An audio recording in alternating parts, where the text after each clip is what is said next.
생명의 삶에 저희가 아침마다 새벽 예배 시간에 본문으로 삼아서 새벽 기도 시간에 함께 묵상하고 있습니다. 요즘은 에스겔서를 새벽 시간에 묵상하고 있습니다. 생명의 삶에 좋은 예화가 있어서 여러분께 소개해 드립니다.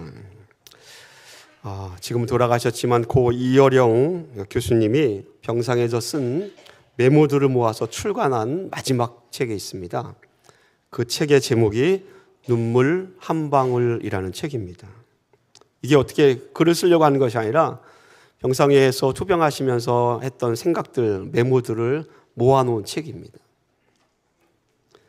이어령 교수님의 인생의 마지막 그분이 관심을 둔 단어가 눈물이었다고 책은 기록하고 있습니다.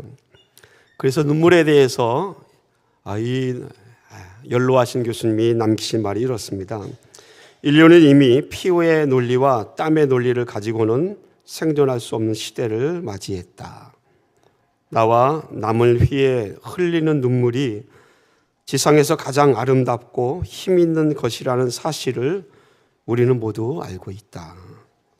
인간을 이해한다는 것은 인간이 흘리는 눈물을 이해하는 것이다 라고 이 책 내용 가운데 적혀 있습니다.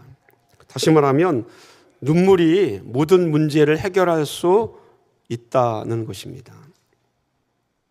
이번 주간에 8.15 제80주년 광복절이 있습니다. 광복절마다 성경 본문으로 많이 택하는 본문 가운데 종종 인용되는 구약의 성경 말씀이 있습니다. 바로 눈물에 대한 말씀이 우리가 익히 알고 있고 또 좋아하는 말씀입니다. 그 말씀은 바로 시편 126편 5절과 6절인데 이렇게 기록되어 있습니다. 우리 한번 다 같이 읽겠습니다. 눈물을 흘리며 씨를 뿌리러 나가는 자는 기쁨으로 거두리로다.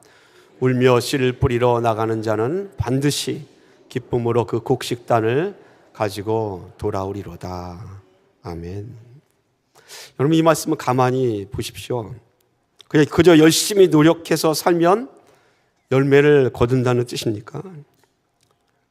이 말씀은 그냥 단순히 열심히 살라는 그런 뜻은 아닙니다. 오히려 성경은 눈물의 원리를 담고 있습니다. 이 시편 126편의 배경이 우리 한민족이 겪었던 일제 강점기의 배경과 비슷한 배경을 갖고 있습니다. 바벨론 포로 생활 속에서 페르시아 왕 고레스 왕이 칙령으로 이스라엘 그들을 해방시킨다라고 명령합니다. 해방을 맞이하는 것입니다. 압박과 포로 생활 속에서 고통을 마치고 예루살렘으로 돌아온 이스라엘 백성들, 그들이 그 감격과 그들이 경험한 기쁨을 노래한 시가 바로 시편 126편입니다. 눈물을 흘리며 씨를 뿌리는 자, 울며 씨를 뿌리러 나가는 자는 반드시 기쁨으로 열매를 거둘 것이라는 이 놀라운 유명한 성경 말씀. 이 말씀은 고난 속에서도 소망을 잃지 않고 인내하는 자에게 반드시 하나님께서 새로운 은혜의 길, 그 길을 예비하고 있음을 상징적으로 시편은 노래하고 있습니다. 여러분, 바벨론 포로로 잡혀간 백성들이 다시 고향으로 돌아올 수 있는 방법은 피의 논리가 아니었습니다. 고향 땅을 다시 밟기 위해서 힘을 키우는 칼의 힘도 아니었습니다. 그렇다고 열심히 일만 하는 땀의 논리도 아니었습니다. 하나님의 말씀은 눈물의 논리로 가능하다라고 한평생을 명예와 자부심으로 살다가 이제 하나님 앞에 서게 된 노 교수가 남긴 고백입니다. 사랑하는 성도 여러분, 오늘 우리는 호세아서를 함께 읽었습니다. 이 호세아 선지자는 기원전 8세기 중엽부터 8세기 말까지 북왕국 이스라엘을 위해서 하나님의 말씀을 전한 선지자입니다. 그의 메시지는 어지러운 나라, 혼탁한 세상, 그런 세상 속에 복음을 전하고 하나님의 뜻을 전하는 것이 아니라 어떤 의미에서 보면 호세아가 복음을 전했던, 하나님의 뜻을 전했던 그 시대는 그다지 어지럽지 않았던 시대입니다. 세상적으로 볼 때 하나님의 백성이 방향을 어디로 정해야 할지 진리의 생명의 말씀을 그가 전하였습니다. 그런데 이 말씀이 2700년이 지난 21세기를 살고 있는 우리에게도 똑같이 하나님께서 우리에게 전해주고 있는 가야 할 방향, 우리가 어디로 가야 하는지 그 방향을 제시해 주는 말씀입니다. 지금부터 700년 전 북왕국 이스라엘, 그 나라의 상태가 어떠했는지 호세아서 10장 1절은 이렇게 기록하고 있습니다. 이스라엘은 열매 맺는 무성한 포도나무라. 그 열매가 많을수록 제단을 많게 하며 그 땅이 번영할수록 주상을 아름답게 하도다. 호세아가 복음을 전했을 때 그때 왕은 여로보암 2세입니다. 여로보암 2세는 정치적으로 경제적으로 따져본다면 정말 나쁘지 않았습니다. 이 북왕국 여로보암 2세 시대에 그때의 나라의 상황은 정치나 경제나 사회적으로 보면 다윗과 솔로몬 시대에 못지 않았다라는 것입니다. 전쟁도 없었습니다. 무성한 포도나무 많은 열매로 땅의 소출은 풍성하였고 번성하였으며 전쟁의 위협도 없는 태평성대입니다. 그 태평성대에 하나님께서 호세아 선지자를 통하여 하나님께서 말씀을 하십니다. 나라가 발전하고 풍요로운데 호세아 선지자가 뭐라고 말씀하겠습니까? 땅이 번영할수록 주상을 아름답게 하도다. 나라가 잘 될수록 주상, 당시의 우상이었던 바알신, 아세라 신상들이 더 많이 아름답게 꾸며지고 우상 숭배하는 데 이스라엘 백성들이 진력했다라는 것입니다. 하나님의 축복이 분명히 있었는데 하나님께서 주신 그 은혜와 감사를 잃어버리고 세상 일에 도취되어서 우상이라는 죄에 아주 깊이 빠져 있었다라는 것입니다. 그래서 호세아 오늘 본문 말씀 13절은 이렇게 기록합니다. 너희는 악을 밭가라 죄를 거두었다. 거짓 열매를 먹었나니 이는 내가 내 길과 내 용사의 많음을 의뢰하였습니다. 하나님께서 이스라엘 백성들의 죄를 지적합니다. 우리 이렇게 잘 살고 있는데 하나님 우리가 죄를 지었습니까? 라고 의아해할지 모르지만 그들의 죄를 지적하고 있는 것입니다. 겉으로 볼 때 정치적으로, 경제적으로, 사회적으로 태평성대처럼 보였지만 하나님이 보실 때에 그들이 갖고 있는 맛은 좋은 맛이 아니었습니다. 죄악으로 가득 찬 밭이기에 갈아서 맺은 열매가 거짓 열매라고 책망합니다. 하나님께서는 그들이 하나님을 의지하는 것이 아니라 사람의 방법과 용사의 힘, 군대의 힘을 의지하였다고 책망하고 있습니다. 여러분, 북이스라엘 여로보암 2세 시대 2700년 당시에 이스라엘 백성들, 그들이 악으로 심고 죄로 거두고 거짓 열매를 먹는 시대, 그들만이 그런 시대를 살았습니까? 우리가 살고 있는 지금 이 시대는 어떻습니까? 도심 한복판에서 마약을 팝니다. 폭력과 강도, 아무 이유 없이 사람을 죽이는 묻지마 살인이 있습니다. 같은 민족끼리 총칼을 대고 싸우는 내전과 전쟁이 1년 365일 하루라도 그친 날이 없었습니다. 전쟁이 없었던 날이 하루도 없습니다. 가난의 문제는 약소국이나 강대국이나 해결되지 못하는 문제 가운데 하나입니다. 아무리 복지 정책이 좋은 나라도 고아나 장애인의 문제를 완벽하게 해결하지 못합니다. 어떤 나라는 부유하여서 음식을 먹다가 남으면 그 남은 음식이 몇 달러어치의 음식인데 그것을 쓰레기통에 버립니다. 그런가 하면 어떤 나라는 1달러로 하루를 버텨야 하는 그러한 사람들도 사는 나라가 있습니다. 그런가 하면 어떤 나라는 그 1달러조차도 없어서 굶어 죽는 나라도 그런 사람들도 있지 않습니까?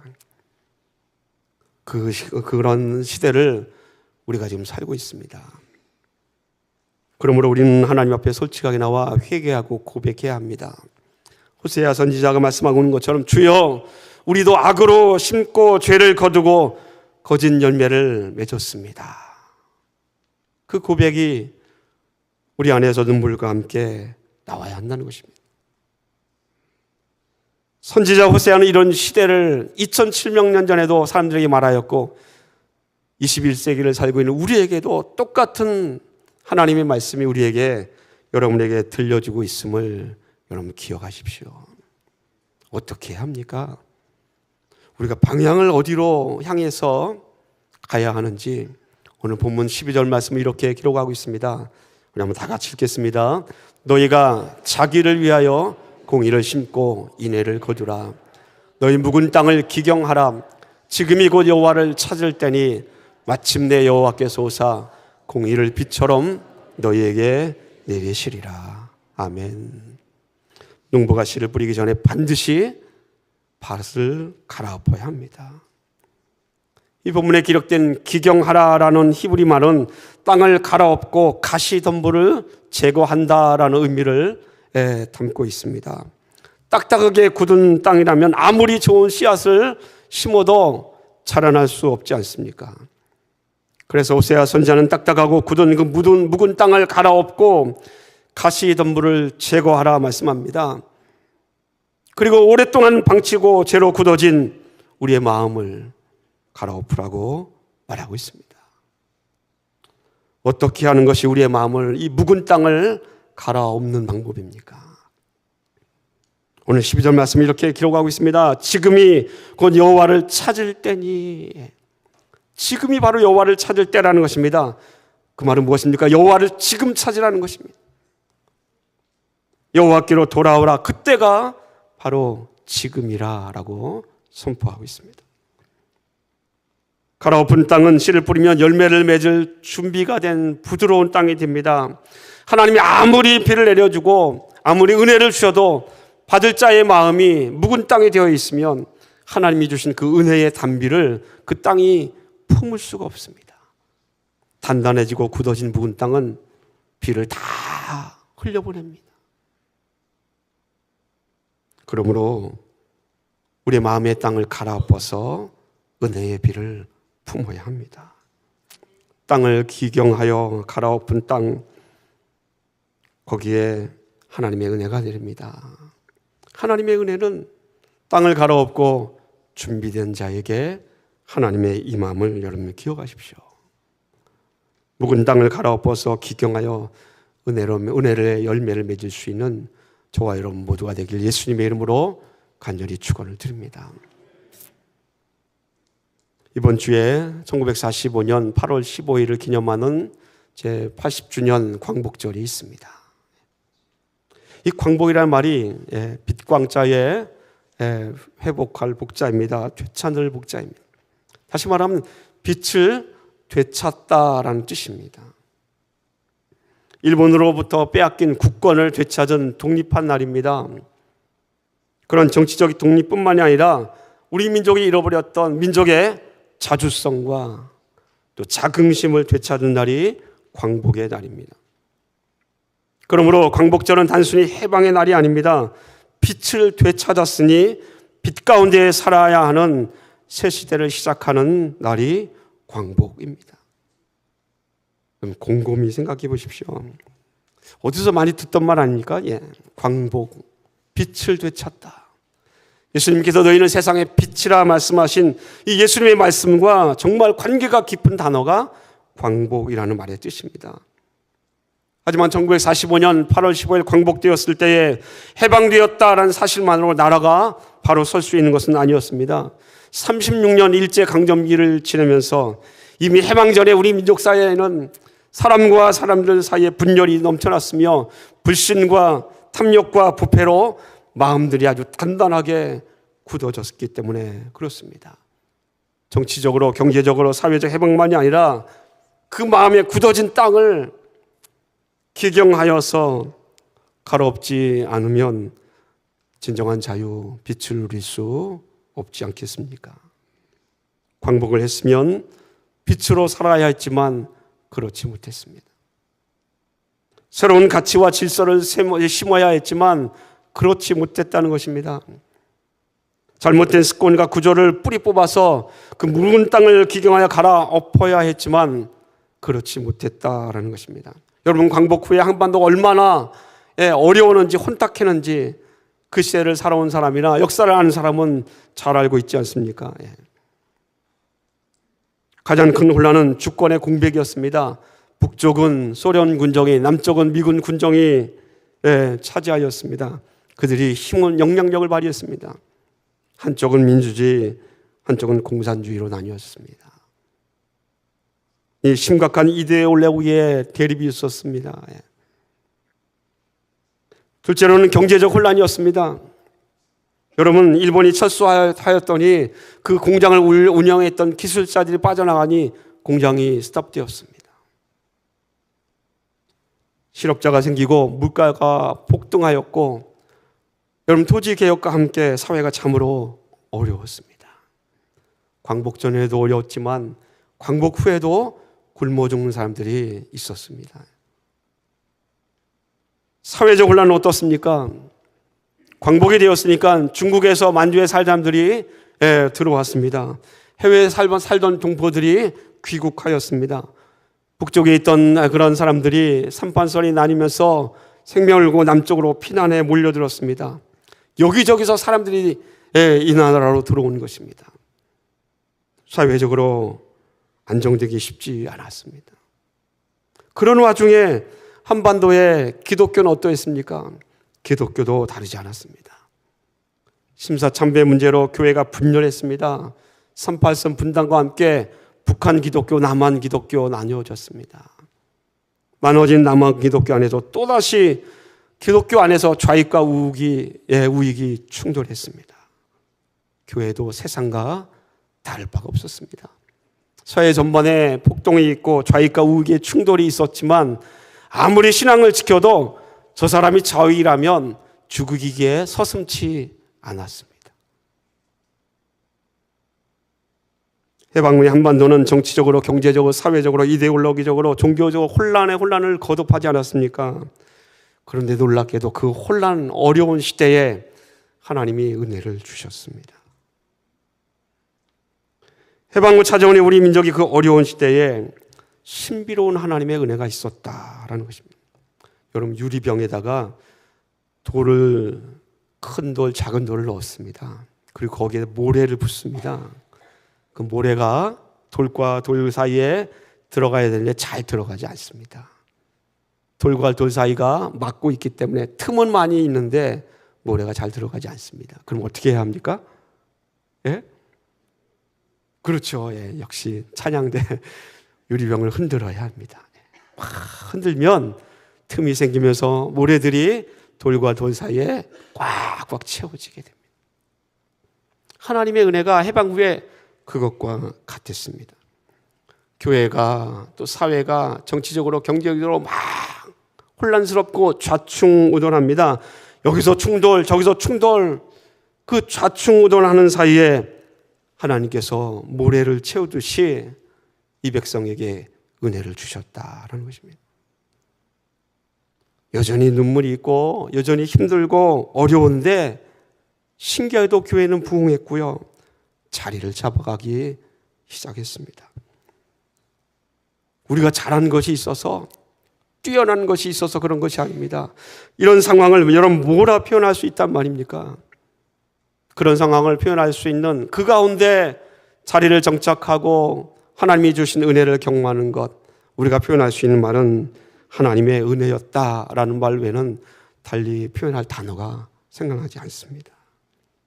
오늘 12절 말씀에 마침내 여호와께서 오사 공의를 빛처럼 너희에게 내리시라 라는 말씀처럼 하나님의 은혜가 빛처럼 우리 해방 후에 한국 기독교 위에, 이 나라 위에 있었다라는 것입니다. 여러분, 서양의 강대국이 점령했던 인도나 아시아나 아프리카 등등의 나라들은 그 나라들이 독립하면서 서양 선교사들이 세웠던 기독교가 온전하게 유지되지 못했습니다. 나라가 독립하면서 서양 선교사들이 100년 전에 세웠던 그 수많은 기독교의 뿌리가 있었던 아프리카와 인도와 아시아의 많은 국가들 사이에 서양 선교사들이 떠나면서 서양에 대한 반감 때문에 기독교가 도리어 든서리를 맞습니다. 정착하기 힘들었습니다. 그런데 한국은 달랐습니다. 우리가 무언가 정말 잘했다 말할 수 있는 것이 없었습니다. 여전히 분열이 있고 여전히 갈등이 있고 그 갈등이 해소되지 않았습니다. 공의를 심고 인애를 거두라 말씀하셨는데 그렇게 하지 못했습니다. 그런데 공의를 심지도 않고 인애를 거두지도 못했는데도 그 일에 성공하지도 못했는데 잘 감당해내지도 못했는데도 정말 오묘하게도 신비롭게도 하나님이 이 한국 땅에 역사했습니다. 그렇기 때문에 이건 하나님의 은혜라는 말 외에는 달리 표현할 길이 없었습니다. 여러분, 이제 광복 후 80년이 지났습니다. 80년. 오늘 한국 사회에서 평화 통일이라는 말은 점점점 잊혀가는 단어라고 합니다. 제가 고등학교 때에 삼각산에서 나라와 민족 평화 통일을 위해서 기도하는 사람이 금요일마다 넘쳐났는데 지금 거의 그 기도자의 무리들을 찾아볼 수가 없다고 합니다. 한국 사람도 그냥 남과 북이 지금 서로의 체제를 인정하면서 그냥 이대로 살자, 그런 분위기입니다. 전쟁이 일어나서 한순간에 남과 북이 돌아올 수 없는 강을 건너는 일만은 만들지 말자, 그런 생각이 더 지배적입니다. 여러분, 그 와중에 악을 밭가라 죄를 거두고 거짓 열매를 먹고 있지는 않은가? 오늘 호세아 선지자의 10장 13절의 말씀처럼 악을 밭가라 죄를 거두고 거짓 열매를 먹었다면 그 결과는 분명하지 않습니까? 멸망, 나라의 멸망밖에는 길이 없습니다. 이런 상황에서 호세아 선지자에게 2700년 전에도 말하였고 이제는 2700년을 지난 우리에게 선지자 호세아의 이 성경 말씀을 통하여 우리에게 전해주는 말씀이 있습니다. 그것이 무엇입니까? 지금이 곧 여호와를 찾을 때라. 지금이 곧 여호와를 찾을 때라. 지금이 중요합니다. 내일로 하루를 미루면 그 땅은 하루만큼 더 단단해집니다. 지금 땅을 기경하여 갈아엎어야 부드러운 땅으로 만들어 하나님을 찾아야 한다라는 것입니다. 우리 민족이 그때 그 어려웠을 때에 하나님을 더 붙잡았다면 혹시 통일되지 않았을까? 그런 후에 해봤자 소용없습니다. 후에는 이미 다 지나간 것 아닙니까? 더 중요한 것은 바로 지금이 하나님을 찾고 굳어진 마음을 갈아엎어서 기경할 때라는 것입니다. 지금 이 순간부터 하나님을 찾고 여호와를 좇고 우리의 굳어진 마음의 땅을 기경하여 갈아엎는 성도들 되시길 예수님의 이름으로 축원을 드립니다.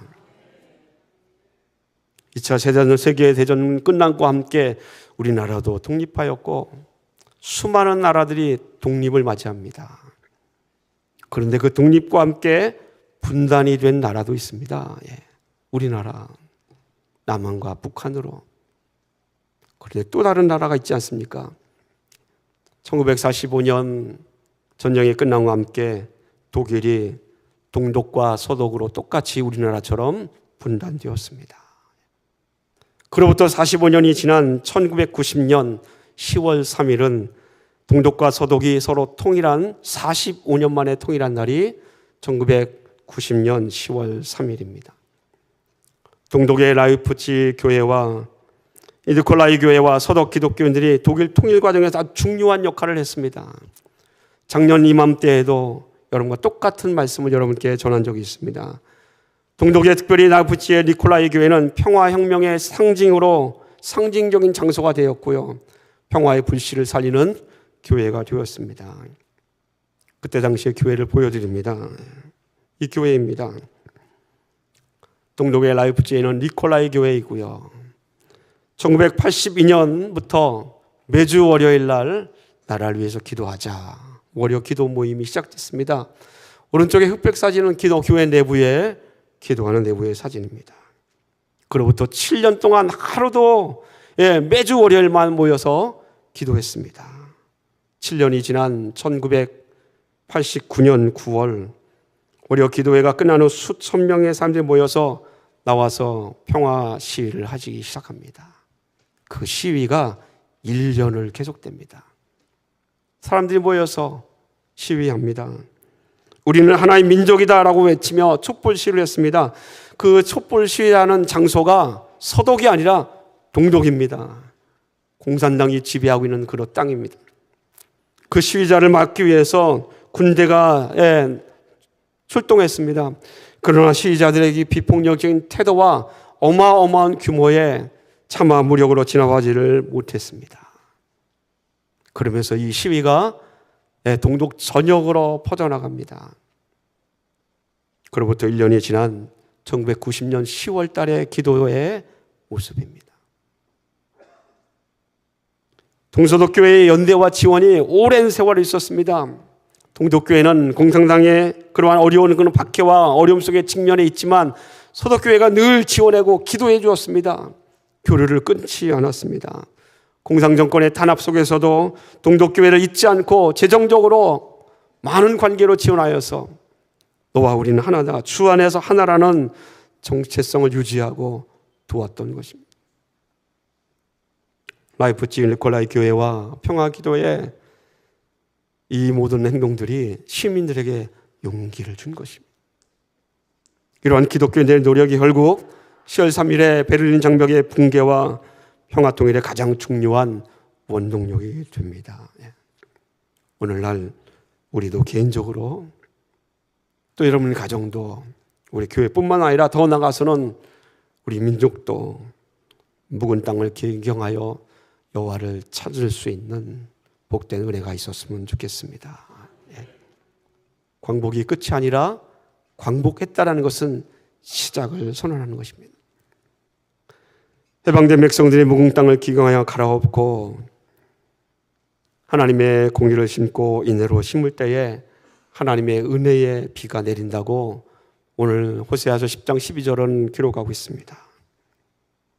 하나님께 광복의 날을 맞이한 후 80년이 지나면서 우리가 우리 안에 있는 묵은 땅을 갈아엎고 나라와 민족을 위하여서 기도하기를 간절히 소원합니다. 하나님, 주홍빛보다 더 붉은 나의 죄를 예수님의 피로 씻어 주시옵소서. 나의 노력과 의지가 아니라 이제 하나님의 뜻 안에서 과거의 상처와 죄를 하나님 앞에 회개하오니 하나님 아버지, 하나님의 말씀으로 내 삶을 다시 일으켜 세우셔서 재건하시고 하나님의 공의와 사랑으로 우리를 채워주옵소서. 그렇게 기도할 수 있는 저와 여러분 되기를 예수님의 이름으로 축원을 드립니다. 기도하겠습니다.